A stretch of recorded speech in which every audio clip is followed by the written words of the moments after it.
Question. Lexus, where are you? I lost you again. Please. Hi. I've been trying to speak almost the whole meeting.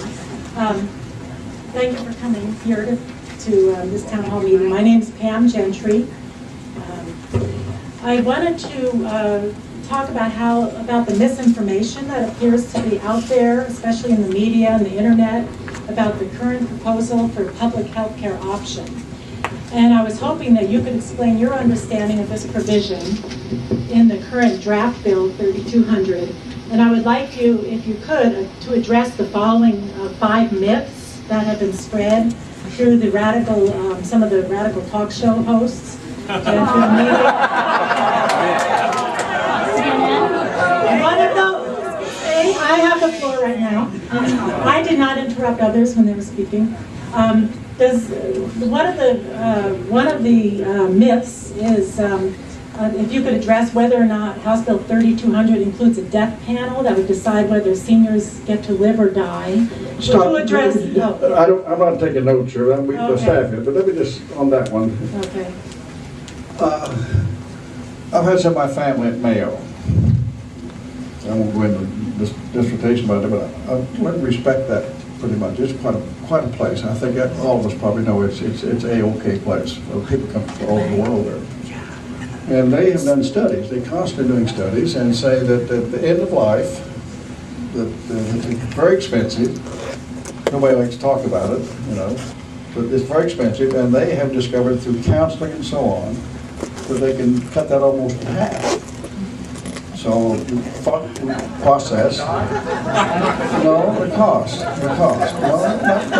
Let's be respectful here, just for a minute. We're talking about something that's very serious in our lives with our loved ones and at some point with us. So the point is, if an individual, is what I see in 3200, I looked at it very carefully, the draft, but if an individual wants to plan that part of their life, they've got a diagnosis that's, it's terminal, or they just want to be in charge themselves rather than somebody else deciding for them. If they choose, and this is key, if they choose, they can go to their doctor and get counseling. And if the doctor participates in that, he gets paid for it. It's like an office call. Now, they can make it, this person can make a plan, or they not make a plan. If they make a plan, they walk out the next day or the next hour, they change their mind, they can do away with the plan. It's all voluntary, simple as that.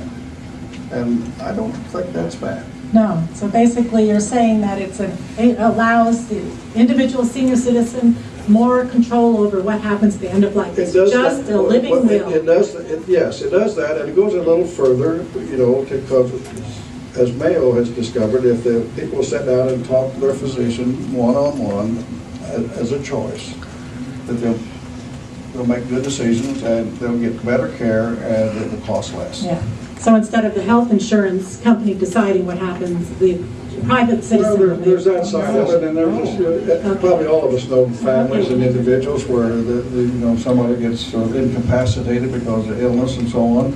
And then they have to make these very, very tough decisions. It happened to me. I had a very serious surgery. I don't know if you ever noticed, I was a little ill here a couple of years ago. And my wife and daughters were told into a lengthy surgery that the doctor had to make a decision. He'd come out to them to make it. You know what? They've had a conversation with me. They said, "Dad, you make those decisions. We don't want to make them for you." Right. I got to think about, I kind of like to make those decisions too. So this would allow that opportunity, but it's by choice. It's voluntary. So there's no death panel. No.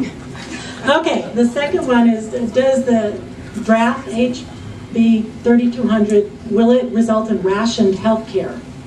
I don't see how. I don't see that at all. Page 78 and 85 of the bill specifically say that. It says rations? Yes. Yes, it sets the maximum benefit levels for people under the public option you plan. bring that to us, we'll discuss it with you. Go ahead. The third was, will this bill outlaw private insurance and force citizens into a public plan? No, I do not think so. Yes, it does. Will this plan cut senior citizens' Medicare?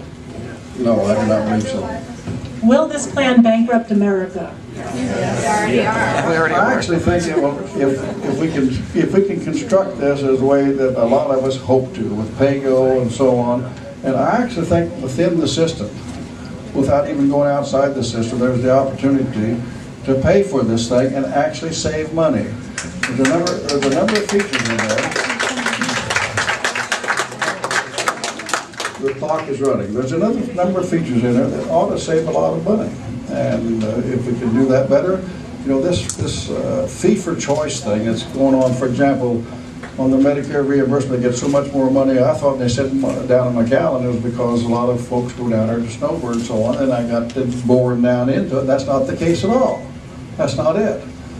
Most of the folks go down, they've got insurance, and that's not the point. But anyway, the fee for service, if they just keep inefficiently and keep adding things for you to check and do, it runs the price up. Miami has a lot of that's going on. So I think there's a number of features in here that will put some restraints on that, but still read the opportunity to get your health care. And so I think it actually will save money. I think that's a possibility if we can come up with a very good bill, which I'm a farmer. I got eternal hope. I think we can do it. I want to try.